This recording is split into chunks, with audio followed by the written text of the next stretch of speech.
Olá, pessoal, bom dia. Eu sou Walter Saliba, eu sou fundador e diretor da Prima, que desenvolve a linha Sofia de software para gestão de escolas e bibliotecas. Sejam bem-vindos a mais essa live que nós estamos produzindo.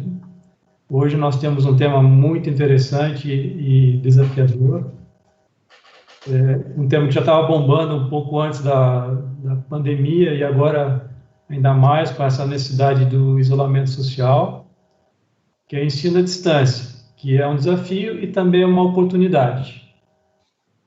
Hoje o nosso convidado é o Leonardo Stocker, que ele é formado em administração de empresas pelo IPA, lá de Porto Alegre. Ele é especialista em gestão estratégica de ensino à distância e fundador da Criativa EAD. Ele já atua há mais de 12 anos com planejamento e desenvolvimento de plataformas Moodle, conteúdos pedagógicos, cursos à distância, consultoria e implantação de ensino à distância. Bem-vindo, Leonardo. Tudo bem com você? Tudo bem. Bom dia, Walter. Bom dia, pessoal. Obrigado por aceitar o nosso convite. Eu queria pedir para você começar contando um pouquinho da sua trajetória, como um administrador de empresas vira um diretor de uma empresa que tem muito de tecnologia de ensino à distância no seu DNA. Sim. Na verdade, a educação à distância, conheci a educação à distância, a plataforma Moodle, né? Nas primeiras versões, em torno de 12, 13 anos atrás, né? E hoje, como tu falou, eu sou formado em administração de empresas e o que mais acontecia era o pessoal me perguntar, mas como assim um administrador que tem uma empresa de educação à distância, que produz conteúdos e que faz plataformas de tecnologia, né? Não tem nada a ver uma coisa com a outra. Mas, na verdade, na administração que a gente faz, né, as 4 funções principais de um administrador é planejar, organizar, dirigir e controlar, né? E é exatamente isso que a gente faz dentro de um ambiente de educação à distância, dentro de uma plataforma Moodle. Então, a gente tem que ter todos esses dados para conseguir tomar uma decisão e entregar para o nosso aluno, por exemplo, a melhor experiência possível, né? Então, a Criativa dela surgiu inicialmente com a venda de cursos à distância em qualquer área. Depois, nós focamos em criação de cursos para educação à distância, ensinando como o aluno, o nosso aluno, né, poderia fazer a mesma coisa que a gente fazia, ensinar outras pessoas. E hoje a gente trabalha 99% em desenvolvimento de plataformas, né? Então a gente reconheceu que é um nicho muito pouco explorado e que precisa de muito suporte, né? Então hoje quando a gente fala de plataforma Moodle, ela é a plataforma mais utilizada tanto por empresas como universidades e escolas, mas ainda em um formato muito... por exemplo, o administrador de uma instituição, ele instala essa plataforma e ele não sabe como utilizar da melhor maneira possível, né? Como personalizar, como dar o treinamento para os seus colaboradores, né? Então é isso que a gente faz hoje, né? 99% do nosso tempo aqui. Então, mas, por exemplo, muitas empresas elas começam com, às vezes, uma dor que você está sentindo e você observa que tem mais gente com aquela dor e é uma oportunidade que você vai e investe naquilo. Você estava lá fazendo sua graduação de administração e por que resolveu fazer uma especialização em ensino à distância e como surgiu a Criativa nesse contexto todo? Certo. Na verdade, eu trabalhava numa empresa que ele tinha um Moodle instalado, mas era no caso, um Moodle bastante simples, né? Ele não tinha... Estava num cenário... Foi instalado e precisamos usar esse Moodle. Eu comecei a explorar a ferramenta, percebi ali que era uma ferramenta muito poderosa, com muitos recursos, né? Ou seja, ele compreendia tudo que a gente precisa para ensinar o nosso aluno. Porém, claro, tem que conhecer a melhor forma de fazer isso, né? Então, nesse meio tempo, a Criativa AD, na verdade, ela surge como querendo ensinar as pessoas, mas no fim a gente acaba fazendo toda essa parte de suporte, né? Então, a criação, tornar possível com que outras empresas e universidades consigam realmente explorar essa ferramenta da melhor maneira possível, né? Então, hoje, como é que você define a Criativa EAD? Qual que é o seu pitch, seu discurso de elevador? Você quer apresentar a Criativa num trajeto de 30 segundos do elevador? Hoje a gente faz de uma ponta a outra, né? Desde da ideia do gestor de criar uma plataforma até o aluno tirar o seu certificado, a gente consegue auxiliar de uma ponta a outra, né? Então, desde a parte de planejamento da melhor solução de educação à distância, configuração da tecnologia, que seriam os servidores, né? toda a parte de instalação e customização dessa plataforma, e também a gente auxilia em toda a parte pedagógica, né? Criação de conteúdos, definição como os conteudistas e tutores terão que agir nessa plataforma, parte de treinamento, suporte, e se o cliente quiser, a gente pode entrar até na parte de tutoria, né? Ou seja, auxiliar o aluno dentro dessa plataforma, né? Então, de uma ponta a outra da educação à distância, né? Manutenção, também hospedagem, backup, ou seja, se a minha escola quisesse montar um EAD, mas não quero me preocupar com a questão tecnológica. Chama Só vou criatividade. fazer o conteúdo da plataforma. Fala com você aí. Fala comigo. Porque hoje, na verdade, a gente trabalha... na verdade, esse serviço que a gente presta também, existem muitas modificações, né? Por exemplo, agora nesse cenário de pandemia, o que está em alta é a questão da videoconferência, né? Então, nós estamos desenvolvendo muitas plataformas de videoconferência, integrando, no caso, com essas instituições, né? Então, não é um cenário também onde a gente tem a relação de serviços, né, e produtos totalmente definida, porque sempre existem novidades, né? Então, a gente está sempre buscando ver o que existe de mais atual e quais as necessidades também que existem, né, nesse mercado, né, que muda a todo momento, né? Tá certo.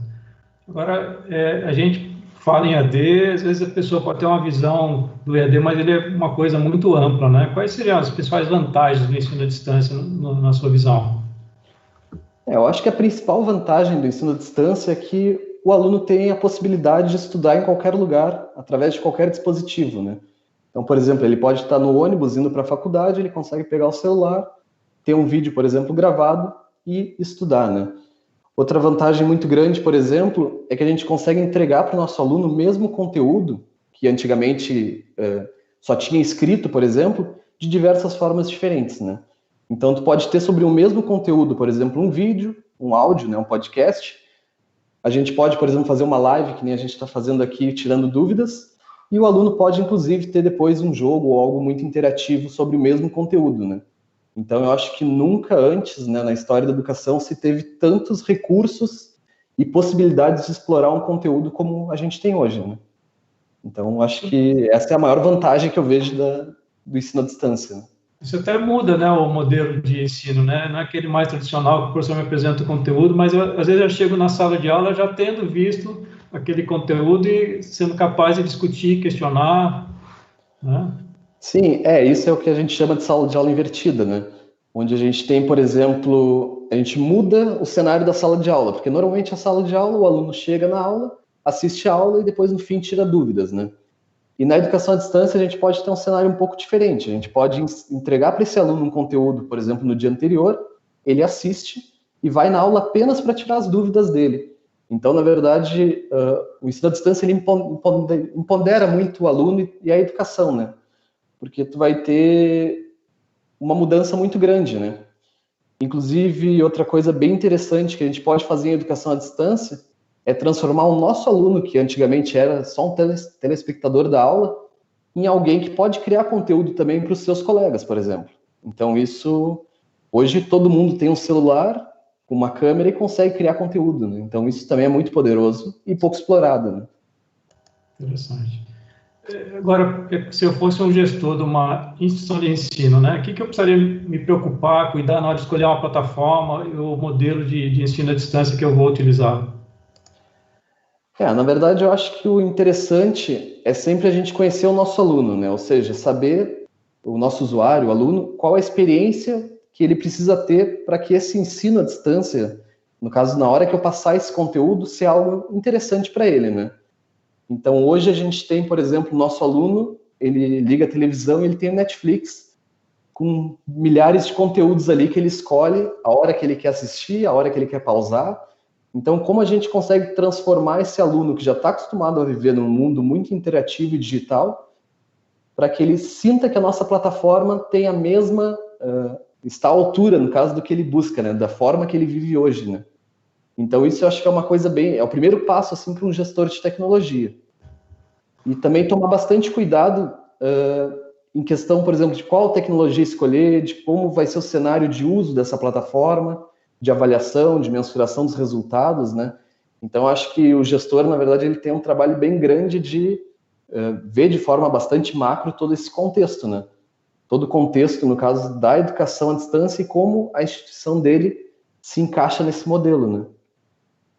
E como que isso é um ensino, digamos assim, tradicional, que até hoje só operou no modelo presencial, ela pode se preparar para o ensino à distância, assim como muitas tiveram que fazer hoje, recentemente, meio às pressas, em função da pandemia? Nesse cenário que a gente teve, né, na verdade, o que a gente percebeu foi que muitas instituições, foi bem isso, eles tiveram que se adaptar ao modelo EAD o mais rápido possível e aprender a fazer educação à distância na marra, digamos assim, né? Mas eu acho que o mais importante realmente é a questão do planejamento, né?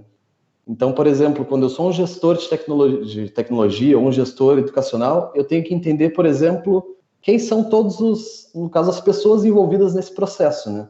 Então, como gestor, por exemplo, eu tenho que ter ferramentas para avaliar a aprendizagem, mas eu tenho que pensar também como o meu aluno vai acessar esse conteúdo e como o meu professor vai conseguir entregar da melhor maneira possível esse conteúdo e avaliar, né, no caso, toda essa aprendizagem, né?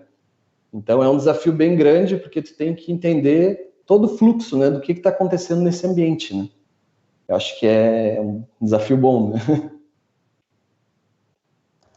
Então, eu imagino que a geração do conteúdo é um desafio, né? Porque, principalmente quem começou agora, você não cria um acervo de conteúdo de um dia para o outro, não é? Você tem a questão de sequência, de didática, etc. Né? Quem está indo agora às pressas está indo para o modelo mais online, mas qual a vantagem e desvantagem de ter um conteúdo, digamos assim, online, que tem sempre ali um professor, um instrutor apresentando conteúdo, do uso de conteúdos já gravados? Hoje quando a gente fala, por exemplo, porque hoje o que está em alta é a questão da videoconferência, né? Então, o pessoal, as instituições migraram para esse modelo de videoconferência, né? Até como uma forma de agregar mais valor e segurar, no caso, os alunos, né? Dentro desses ambientes. Mas as aulas gravadas, elas têm uma vantagem muito grande também, porque, na verdade, que nem a gente está fazendo essa live agora, né? A chance, por exemplo, como estamos em casa, né, em época de pandemia, a chance de ter, por exemplo, um vizinho fazendo um furo com uma furadeira, alguma coisa assim, ou seja, é um cenário bem difícil de controlar, né? E como a gente começou a fazer essa instalação de plataformas de videoconferência, eu percebi que realmente o professor ele está na sua casa, ou seja, todo o contexto de uma casa está acontecendo, o cachorro latindo, tu tem a internet que não é boa, Caminhão passando. então daqui a pouco passa a esposa ou o marido atrás, então é um cenário bem difícil de controlar. Então eu acho que quando a gente fala de conteúdos síncronos e assíncronos, né, ou seja, aula gravada ou videoconferência, se eu fosse um gestor, por exemplo, de uma instituição, eu tentaria fazer um modelo meio misto, entendeu? Faria algo, por exemplo, assim, vamos criar aulas gravadas, que a gente tem todo o controle daquela aula gravada, a gente pode gravar e fazer cortes em onde errou, quando passou o marido ou a esposa, e deixar, no caso, a videoconferência para interação com o aluno, que eu acho que é um cenário interessante onde o aluno consegue abrir a sua webcam e conversar com o professor sobre o conteúdo, né, que foi passado. Porque, na verdade, outro ponto, né, em questão de videoconferência é o chat, né? Hoje, agora, por exemplo, nossa videoconferência está passando lá no YouTube, deve ter provavelmente um chat com um monte de gente falando. Se a gente fosse um professor e estivesse aqui dando aula, o chat estaria aqui do lado esquerdo, nos atrapalhando, por exemplo, né? Então, outra coisa que eu sempre recomendo para o caso do professor, né, é que ele tenha sempre alguém para auxiliar ele nessa aula, né? Porque, por exemplo, os alunos vão inserindo dúvidas e aquelas dúvidas vão se perdendo em um chat infinito. Imagina 50 crianças falando em um chat, por exemplo. Então é um cenário bem difícil de controlar sozinho, né? Então, como gestor, eu faria algo misto, investindo tanto em aulas gravadas como conteúdos síncronos, né?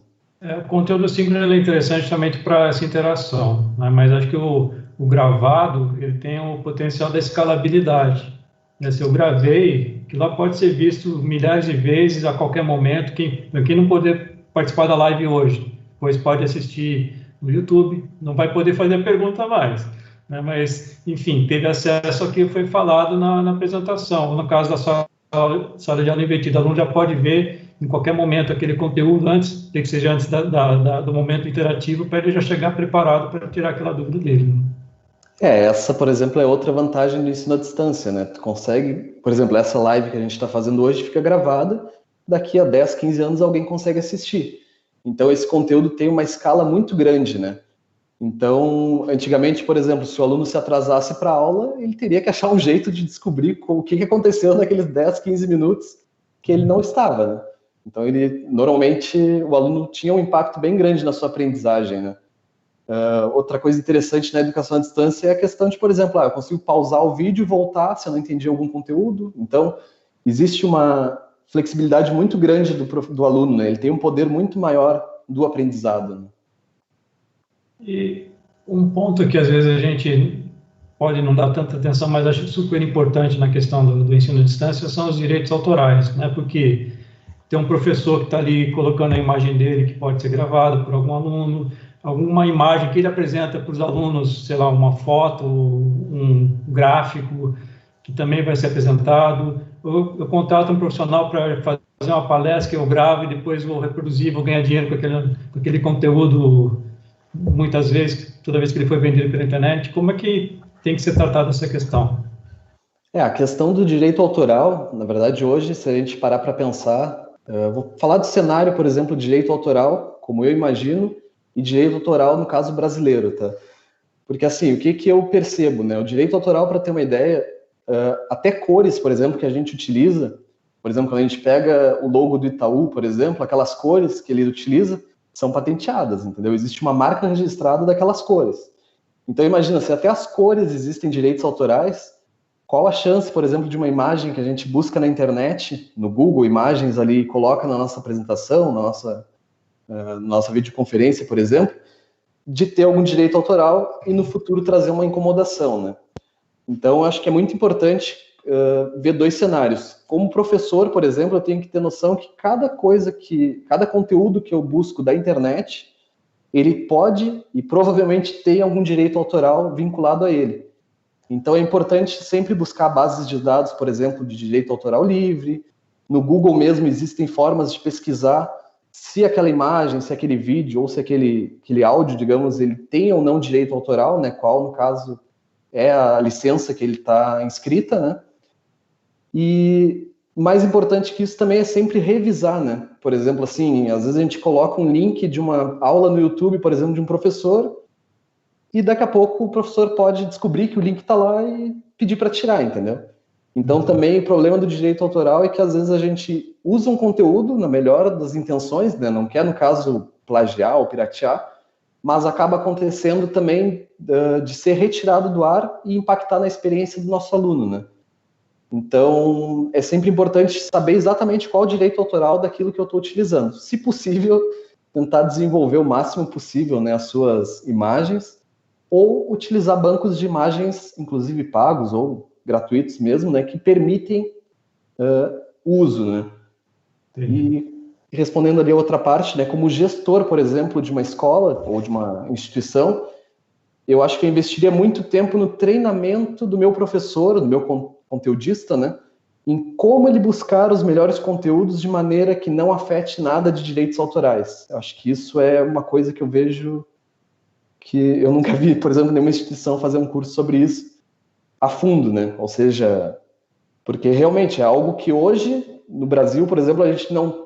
existem, claro, casos, né, de direitos autorais, mas eu acho que é algo que no futuro vai ser bem presente, né? Então, daqui a pouco o conteúdo que a gente está inserindo hoje, daqui a 5, 10 anos, pode se tornar uma dor de cabeça enorme para a instituição, né? Verdade. Agora, mudando um pouquinho para o lado do aluno, né? Principalmente no nível superior, né? O aluno é, entre aspas, mais independente. Entendo que o ensino à distância requer muita disciplina, persistência, rotina, né? E talvez até tenha um índice de evasão diferente de um curso normal ou curso regular. Você tem alguma informação com relação a isso? Como que é a taxa de evasão nos cursos à distância hoje? Hoje até eu preparei uma apresentação ali, né, com alguns dados bem interessantes retirados do censo EAD-BR, né, de 2018, que é feito pela ABED, né, Associação Brasileira de Educação à Distância, que mostra que hoje 22% das instituições que nós temos no Brasil, elas têm uma taxa de evasão entre 26% e 50%. Então, isso quer dizer, né, avançando ali o slide, que a cada 4 matrículas que a gente tem dentro do ensino à distância, 1 ou 2 dos nossos alunos acabam evadindo por algum motivo, né? Então, isso é um cenário bastante preocupante, né? Porque tu tem, imagina, de cada 4 alunos, 2 estão saindo da minha sala de aula, né? Então, se a gente comparar, por exemplo, com o ensino presencial, a gente tem ali em torno de 25%, digamos, desse abandono, né, dos alunos. Que já é bastante. O que já é bastante. Mas, claro, quando a gente fala, por exemplo, ali quais os motivos dessa evasão, o primeiro deles eu acho que é o aumento muito grande, muito rápido também, dessa oferta de cursos e matrículas, né? Então, se a gente parar para pensar de 2009 a 2019, por exemplo, a gente tinha, estou falando aqui de cursos, na verdade, credenciados, tá? E matrículas. Então, a gente tinha, por exemplo, 500 mil alunos lá em 2009 que estudavam à distância, e hoje esse número está se aproximando, ou já passou, né, como a gente está em 2020, dos 10 milhões de alunos matriculados. Isso falando apenas de cursos credenciados pelo MEC, né? Então, por exemplo, esses cursos que são ofertados, por exemplo, se eu criar um curso hoje e ofertar pela Creative AD, esse curso não entra nessa conta. Então, imagina que a gente tem um número muito maior, né? Tanto de evasão como de matrícula, né? E de cursos. Mas eu acho que esse ponto, Walter, que tu colocou, né, sobre o motivo da evasão, é realmente o que eu vejo é essa dificuldade do aluno se adaptar a esse cenário, né? Porque na aula presencial, por exemplo, a aula presencial ela ocorre normalmente num horário pré-definido, né? Por exemplo, das 9 da manhã ao meio-dia, o aluno tem o hábito de levantar, tomar seu café e ir para a aula, estudar durante 3 horas e depois ele faz as suas coisas, né? No ensino à distância, como a gente tem essa flexibilidade, por exemplo, assim, o aluno, eu posso estudar a hora que eu quiser, então daqui a pouco ele assiste uma série no Netflix, depois eu estudo, eu assisto um vídeo aqui no YouTube, depois eu estudo, eu faço uma postagem no Facebook, depois eu estudo, daqui a pouco ele diz, não, mas já é muito tarde, amanhã eu estudo, amanhã eu estudo, amanhã eu estudo, e ele acaba não estudando, né? Porque ele não tem o hábito diário, digamos, de estudar, né? Então, isso, né? Eu vejo minha filha hoje que está tendo aula à distância, mas ela está com Spotify, o professor falando e também um vídeo do YouTube ali. Pois o aluno tem que usar todos os sentidos, né?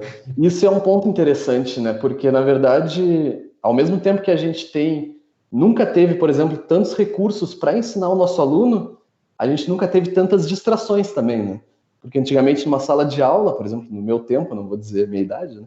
Mas no meu tempo, a gente tinha, por exemplo, que prestar atenção. Se tu pegasse, por exemplo, alguma coisa, ou escrevesse um papel, ou conversasse com outro aluno, era chamado a atenção, tu tinha que voltar para a aula.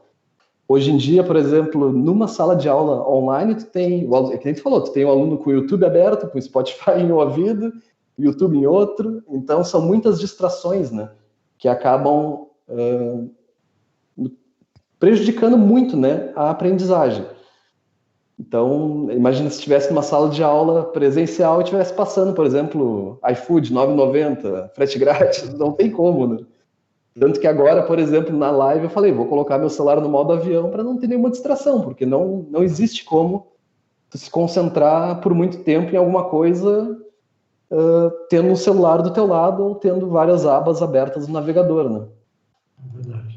Na mesma linha, né? Uma coisa é a gente tentar ensinar, outra coisa é o aluno aprender, né? Quais são os mecanismos de avaliação que são mais usados no EAD? E qual o modelo que, no caso específico do Moodle, né, quais modelos que tem suporte hoje para avaliar os alunos? Sim. Hoje, por exemplo, falando de Moodle, né, da plataforma, uma coisa que a gente percebe muito, não só no Moodle, mas em todas as plataformas de uma forma geral, é que ela tem, obviamente, todo o histórico, né? Por exemplo, a forma como nós éramos avaliados no colégio, por exemplo, a gente consegue ter numa sala de aula virtual. Então, por exemplo, antigamente, o nosso professor ele fazia uma prova, né, com 10 questões objetivas, por exemplo, e hoje no EAD a gente consegue fazer a mesma coisa. A diferença é que tem a questão da escalabilidade, né? Então, numa plataforma como o Moodle, a gente consegue automatizar a correção, o feedback. Então, por exemplo, o meu aluno respondeu letra A aqui, não está certo, eu posso gravar um vídeo e demonstrar para ele qual a resposta correta, por exemplo.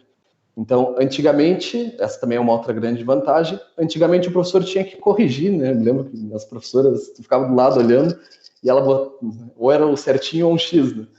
Então, é muito mais escalável, né? Mas o formato é o mesmo, de correção, né? Correção e aplicação.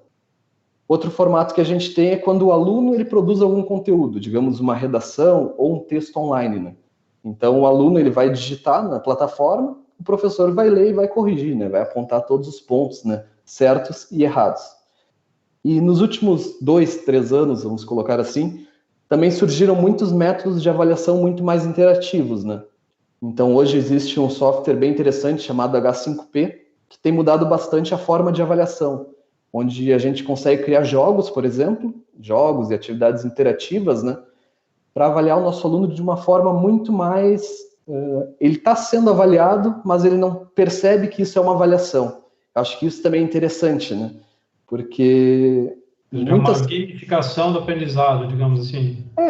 Porque hoje o que acontece, né? Por exemplo, o aluno tem muitas coisas que ele faz online, muitas ações que ele faz na plataforma que poderiam valer pontos, né? Para criar um ambiente de gamificação. Por exemplo, assim, o meu aluno ele fez uma interação num chat, por exemplo, num fórum. Isso conta para aprendizagem, dependendo do conteúdo que ele inseriu ali, né? Então, por que não ter uma forma de avaliar não só a prova, né? Mas sim toda a interação do nosso aluno e todo o percurso de aprendizagem que ele tem, né? Então, acho que vai mudar bastante coisa daqui para frente, mas eu acho que as ferramentas que existem hoje, tanto de interação como essas, né, que trazem o histórico da educação que a gente já conhece, né, são um cenário perfeito para avaliar da melhor maneira possível o nosso aluno. Legal. Bom, para quem não conhece, né, o Moodle é um software livre. E muita gente aqui no Brasil, principalmente, acha que o software livre é grátis, então não tem custo nenhum. Mas tem sempre um trabalho grande, né, de que alguém tem que se dedicar a estudar a plataforma, aprender a como instalar, para manter, etc. Vale a pena começar a fazer isso? Quão complexo é instalar um Moodle e manter, configurar, até de certa forma desviando o foco do ensino para a parte tecnológica, né? Sim. O Moodle, na verdade, a parte de instalação é bastante tranquila, né? Se eu for uma instituição e tiver uma equipe de TI, eu consigo fazer essa instalação. O problema é que o software Moodle, ele é um software altamente flexível, né? Então ele pode ser usado tanto por aquele empreendedor que se aposentou agora e quer fazer, por exemplo, um curso bastante simples sobre o que ele aprendeu na sua carreira, até para uma grande universidade, né? Então a gente tem, acho que, como tu falou, todas as grandes universidades usam ou já usaram o Moodle em algum momento da sua trajetória. No IPA mesmo, que foi onde eu estudei, eu utilizei o Moodle 1.9, eu acho, se eu não me engano. Uhum. Então, só que o que eu percebo, né? Quando tu faz, não é só a questão da instalação, né? Tu tem toda aquela questão de personalizar não só a identidade da instituição dentro desse ambiente, ou seja, o aluno ele tem que perceber que o ambiente que ele acessou Moodle faz parte do mesmo contexto de identidade visual, né, da instituição, para que ele se sinta acolhido e tudo mais. A gente tem também aquela questão de definir como vai ser a experiência desse aluno dentro desse ambiente. Então, por exemplo, meu aluno acessou a plataforma, o que vai acontecer com ele agora? Então, todo esse planejamento do design de experiência também é importante, até chegar em questões mais pedagógicas, né, como o próprio conteúdo, avaliação, qual a melhor forma de fazer isso, toda a questão de treinamento dos profissionais que vão receber os alunos, criar conteúdos, né, e avaliar. E também a parte acho que de mensuração de uma forma geral para a gestão, né? Então, uma coisa que é bem importante é como a gestão também, o administrador desse centro educacional, dessa universidade, consegue extrair dados dessa ferramenta para poder tomar decisões e melhorar a aprendizagem, né? Porque... Puxando a brasa para a nossa sardinha, integração com o RP, né? Claro, integração com o software. Os cadastrados da secretaria vão aparecer na plataforma EAD, como que as avaliações vão voltar para o sistema de gestão. Né? Hoje nós fazemos muitas integrações aqui, né, com vários softwares, né, inclusive com Sofia, e o que a gente percebe é que realmente existe, até quando a gente falou ali nos slides, né, sobre taxa de evasão, a gente percebe, por exemplo, nesse censo que teve da ABED, né, uma preocupação muito grande dos gestores saberem por que os alunos evadem. Então, entre 2017, por exemplo, e 2018, existiu um aumento ali de 30% de instituições que falaram: nós sabemos que temos uma evasão e nós sabemos por que o nosso aluno está evadindo.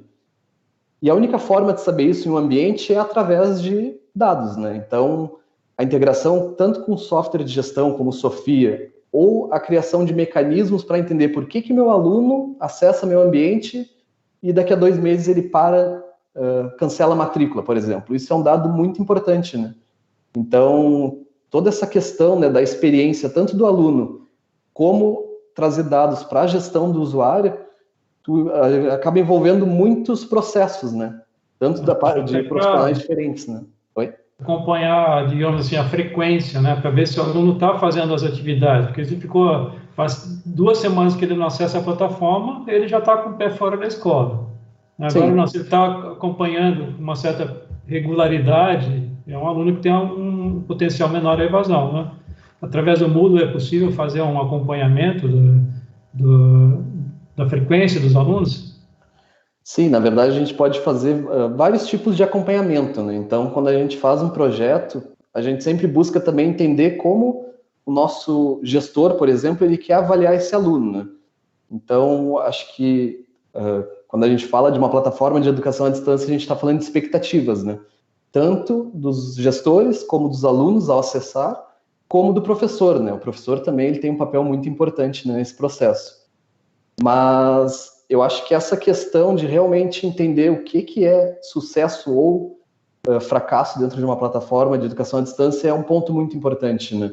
Porque, por exemplo, assim, como a gente vai avaliar o nosso aluno, que daqui a pouco ele é um aluno muito comunicativo e está participando muito ativamente de um fórum, por exemplo, e isso tem que ser avaliado, né, dentro da aprendizagem. Então, o Moodle ele permite que a gente tenha essa avaliação tanto de interação, como das provas em si, né, dos envios de trabalho, como do próprio acesso, né? Então, quanto o aluno acessou, quanto tempo ele ficou nessa plataforma, inclusive se a gente parar para pensar em questão de vídeos, né, a gente já fez plataformas que conseguem inclusive mensurar onde o aluno, por exemplo, deu pause no vídeo, onde ele voltou, claro, isso pensando num cenário de massa, né? Então, tem, por exemplo, taxa de abandono, por exemplo, de páginas, tudo isso para conseguir que o gestor ele tenha dados, né, para tomar a sua decisão e daqui a pouco, inclusive, modificar o seu ambiente para entregar ali uma experiência muito melhor, né, para o seu usuário, né? Legal. Bom, para finalizar, que mensagem que você gostaria de deixar para a nossa audiência, que são principalmente gestores de instituições de ensino? Essa foi eu fiquei pensando nessa pergunta, acho que uns 3 ou 4 dias, desde a nossa reunião, né? Porque são várias dicas, né, que eu poderia dar, assim. Mas eu acho que a principal delas, e não pensando só no gestor, mas em todos os usuários de uma plataforma, né, é que a gente tenha um equilíbrio perfeito entre, por exemplo, planejamento, execução e também a mensuração dos dados, né? Isso falando da administradora, né? Viu? A minha veia de administrador está funcionando na educação. Porque assim, o que acontece? Eu vejo todo dia, tá? Tem muitos projetos que eles investem muito tempo, às vezes, em planejamento e acabam nunca saindo do papel. Ou a gente tem projetos que a pessoa diz assim, vou criar uma plataforma, instala aí, vamos sair fazendo. E acaba que ele gasta muito tempo, todo o esforço dele na execução, e não tem planejamento nenhum, e acaba tendo que depois correr atrás, no caso, trocar a roda do carro com o carro andando, né? O que também não é um cenário ideal. E, claro, a parte da mensuração para a gente entender e conseguir tanto saber, né, o que está acontecendo com essa plataforma, se ela está no caminho certo ou não, né?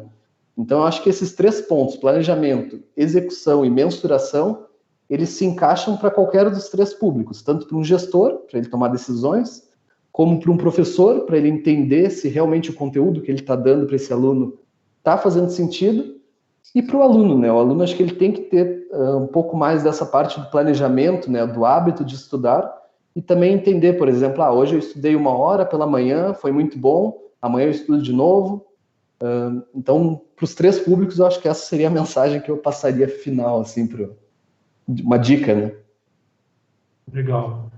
Leonardo, muito obrigado pela sua participação, por compartilhar a sua experiência, o conhecimento com a gente, com a nossa audiência. Espero que tenha sido útil para todos aí, e eu acho que realmente foi. Até uma próxima oportunidade.